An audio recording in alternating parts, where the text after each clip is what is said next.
ഗും ഗുരുഭ്യോ നമഃ. പ്രണാമം. ശിവപുരാണം. ഓം വിശ്വോദ്ഭവ സ്ഥിതിലയാദിഷു ഹേതുമേകം ഗൗരീപതിം വിധി തത്വമാനന്ദകീർത്തിം മായാശ്രയം വിഗതമയയമചിന്യരൂപം ബോധസ്വരൂപമമലം ഹി ശിവം നമാമി.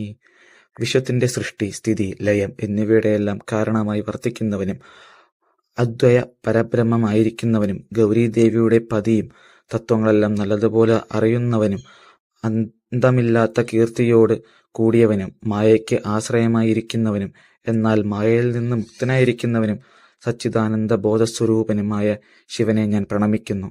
ശിവപുരാണം 18 പുരാണങ്ങളിൽ വെച്ച് ശ്രേഷ്ഠമായ പുരാണമാണ്. ഈ പുരാണം പരമാത്മാവായ ശിവബോധത്തെ പ്രതിപാദിക്കുന്നു. ഇത് ഭക്തി, തത്വചിന്ത, ആധ്യാത്മികം, ശാസ്ത്രം, ആചാരങ്ങൾ, യുക്തി, യോഗം, ശിവലിംഗാരാധന, ദേവതാരൂപങ്ങൾ എന്നിവ സംയോജിപ്പിച്ചിരിക്കുന്ന ഒരു വിശാലമായ അറിവാണ്. ശിവപുരാണത്തിൽ 7 സംഹിതകളും 180 അധ്യായങ്ങളും 24,000 ശ്ലോകങ്ങളും അടങ്ങിയിരിക്കുന്നു. പ്രയാഗത്തിൽ വെച്ച് ശൗനകാദി മുനിമാർ യാഗം നടത്തുന്നതും അപ്പോൾ അവിടേക്ക് വേദവ്യാസ മഹർഷിയുടെ ശിഷ്യനായ സൂത മഹർഷി അവിടെ എത്തുകയും ശൗനകാദി മുനിമാർ ആദരവോടെ വരവേൽക്കുകയും ചെയ്തു. ശൗനകാദി മുനിമാർ സൂത മഹർഷിയോട് അഭ്യർത്ഥിക്കുകയാണ്, കലിക്കാല സംഗ്രഹമായ ശിവപുരാണത്തെക്കുറിച്ച് പറഞ്ഞു തന്നാലും. ശൗനകാദി മുനിമാരുടെ ആദരവിൽ സംതൃപ്തനായ സൂത മഹർഷി ശിവപുരാണത്തെ പകർന്നു നൽകുന്നതായി ആണ് ഇവിടെ കാണാൻ സാധിക്കുന്നത്. മഹാശിവപുരാണത്തെ 7 സംഹിതകളായി തരംതിരിക്കപ്പെട്ടിരിക്കുന്നു. 1. വിദ്യേശ്വര സംഹിത. 2. രുദ്ര സംഹിത. 3. ശതരുദ്ര സംഹിത. 4. കോടിരുദ്ര സംഹിത. 5.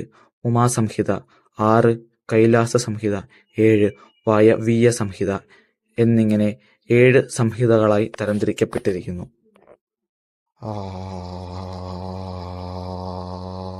ഓം ഗും ഗുരുഭ്യോ